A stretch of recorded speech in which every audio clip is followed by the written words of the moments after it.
In French. Je rebondis sur ce que disait ma collègue Teresa Griffin et sur le fait qu'il était compliqué d'harmoniser différentes autorités nationales pour les questions des accords d'homologation sur ce qu'est ou ce qu'est pas un defeat device. Et ne pensez-vous pas, une fois que le rapport que vous allez présenter devant vos autorités sera fait par rapport aux GRC guidelines sur les defeat devices, qu'il serait intéressant d'avoir un rappel au niveau européen d'un certain nombre de véhicules si effectivement ils sont en dehors de la réglementation sur ces questions de defeat device. Première question.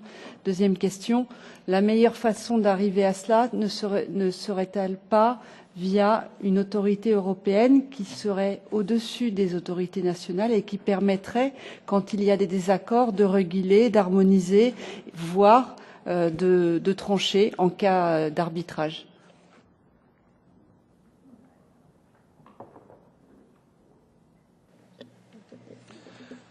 Op uw eerste vraag. Concernant votre première question. Oui.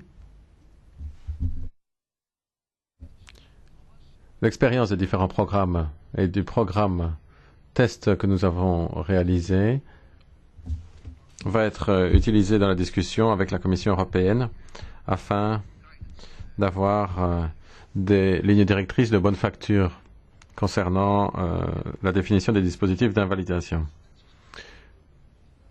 Et il faut, dans ce cas-là, est-ce qu'on aura une bonne autorité, de bonnes homologations? Ce sera la conséquence directe de cela. Il y a des homologations Euro 5, il n'y en aura pas de nouvelles voitures avec Euro 5, ce sera Euro 6 partout. Et donc, on va pouvoir cibler les véhicules qui sont toujours vendus. Et je pense que il faut vraiment mettre l'accent là-dessus.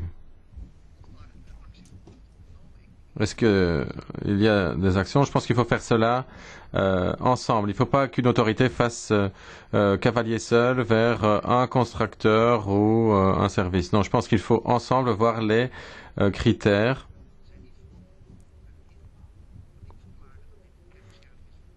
pour vérifier que ce n'est pas que c'est bien pour protéger le moteur et vérifier s'il faut un rappel ou non. En ce qui concerne la deuxième partie de votre question, est-ce qu'il faut une autorité ou une autorité de surveillance?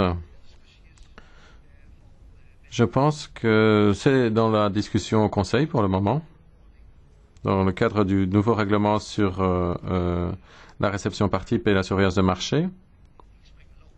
Et c'est là que se passent les discussions.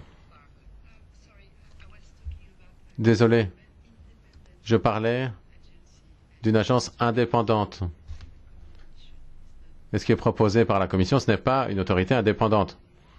Donc, ma question concerne, par exemple, un peu comme l'agence ferroviaire européenne. Als ik het dan terugga naar de emissiewetgeving. Si je reviens à la législation sur les émissions, dans le quatrième paquet RDE, il y a un test par les parties indépendantes.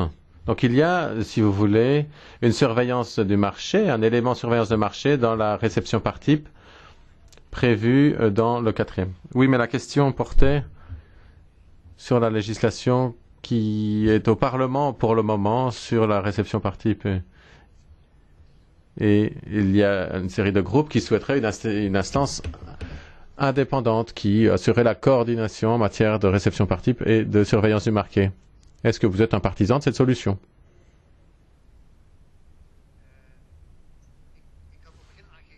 Je t'ai dit d'emblée, je ne suis pas un expert des négociations qui ont lieu au Conseil actuellement, donc je dois être très prudent concernant ce que je dis à ce sujet.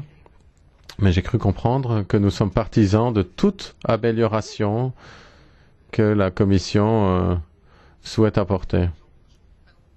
Et donc il devrait y avoir un panel indépendant pour la surveillance qui serait un peu l'arbitre concernant les activités des autorités chargées de la réception et des services techniques. Et ça aussi, on soutient cette idée, davantage d'harmonisation en Europe. Merci. Et puis pour terminer,